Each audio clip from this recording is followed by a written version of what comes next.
I'll be mentioning asymmetry and silhouette throughout this video, both of which I've already made separate videos on. These videos go into more detail, so I recommend giving them a watch in order to gain a better understanding of these concepts. When sitting down to draw your character, just about the worst thing you can do is draw them in a symmetrical pose. Why? Because it's boring. Placing a character's hand on their hip is enough to give them some personality and break up that symmetry, making the pose asymmetrical instead. The character in this example is also placing more of her weight on one leg, giving a slight S-curve to the rest of her body. With both of these figures side by side, it's easy to see which one is more natural looking and why. Asymmetry helps add visual appeal to a pose. There's a few different things to keep in mind when posing your characters, one of which is body language. This body language can be energetic or more subtle. The characters seen here are all dressed in a similar fashion, but it's not hard to tell them apart. Something as simple as placing these characters' hands in different ways helps communicate the personalities of each. And even if the pose itself is symmetrical, drawing it from a 3/4 angle will make it look more appealing and add depth.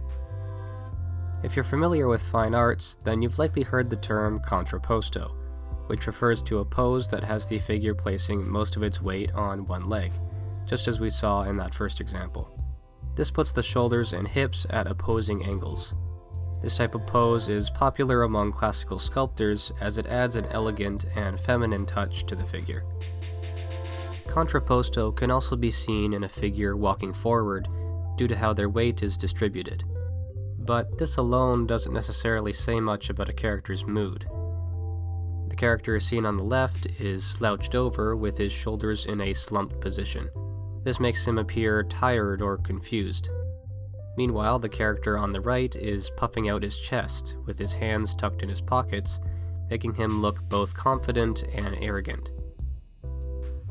Using a couple of my own characters as an example, the young woman on the left has her legs close together and her shoulders spread out, giving her a dainty appearance, similar to a ballerina.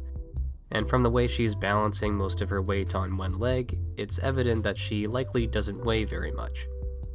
The man on the right is seen almost completely from the side, but is rotated just enough to still show depth. Profile views can be good for showing strength or power, and roots the figure firmly to the ground.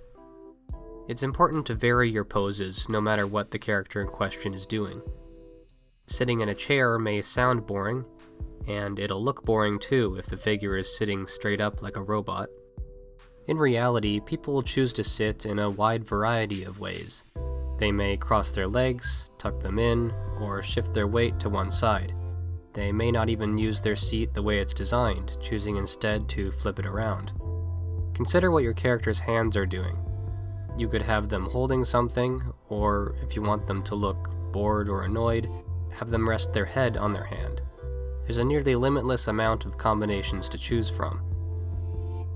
If you ever need inspiration, and are okay with looking like a weirdo, pay attention to what the people around you are doing the next time you're in a public area. How do they carry themselves? Is their body language open and friendly, or closed off? Do they look excited, nervous, impatient, half asleep? You get the idea. Something else to keep in mind when figuring out a pose is that certain parts of the body are inherently more important than others. When approaching someone, the first thing we look at is their face or head. The next thing we may notice is their hands, and to a lesser extent, their feet. These are what I like to call the focal points of the body. There are, of course, other body parts that tend to draw attention, but we'll just focus on hands and feet for now. So long as you've placed these focal points correctly, the rest of the body becomes a game of connect the dots. Focal points are also an element of design.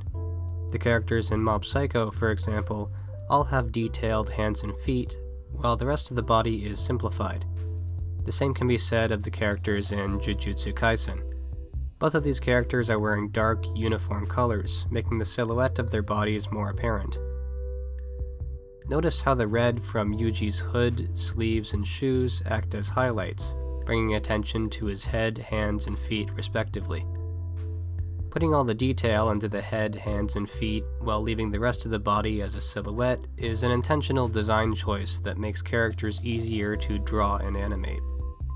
As you can see from these manga panels, the characters' focal points are given the most amount of effort, while the rest of their body is more of an afterthought. While clothing folds can help describe form, I would argue we don't really need them here. Even if I black out Yuji's body, making it a pure silhouette, all these poses remain clear, and we can still understand what's going on, so long as the limbs don't overlap too much with the rest of the body. Again, if you're not sure what I mean by silhouette, you can check out my video on it. Additionally, if you're ever drawing a character in motion, such as throwing a punch, be sure to draw them either in the start or end position of that action, as these poses will be the most clear. Think of it as following through when swinging a bat or a tennis racket. You don't want to stop halfway. The remainder of this video will be a sped up time-lapse of these two drawings so you can see some of my process when figuring out a pose. So here I am starting with the hand, before moving on to the head.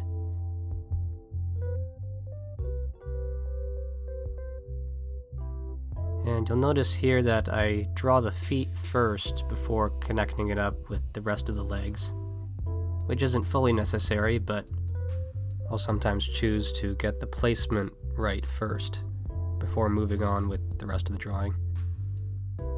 Then I go in and start cleaning it up. I'm spending the most amount of time and energy on the head,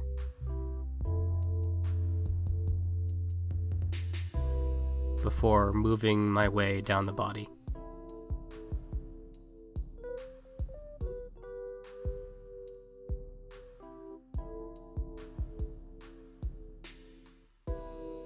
This is a mostly straight-on view, which can flatten the drawing, but there's enough asymmetry going on that it still looks appealing.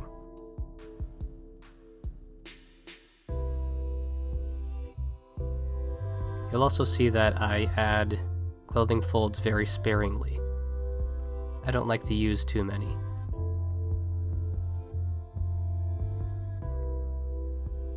I struggled a bit with this other foot, so I just ended up duplicating it.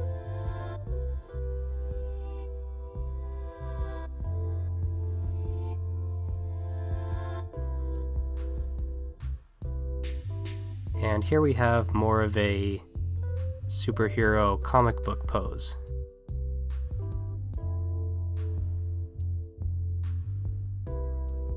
I am using reference for these, by the way.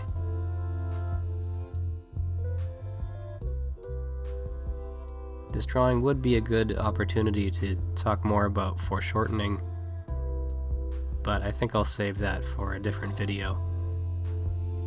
But obviously more overlapping forms is going to mean more depth.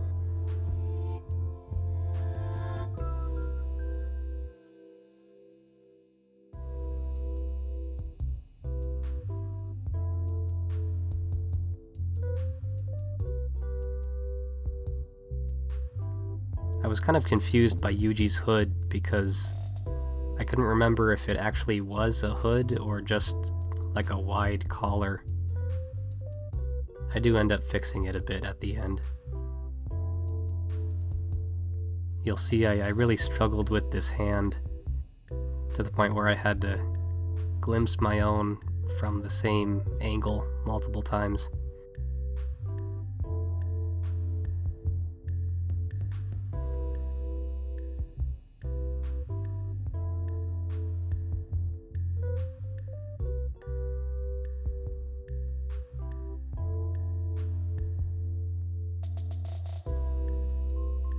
I sometimes go over my lines too many times because I'm being too picky.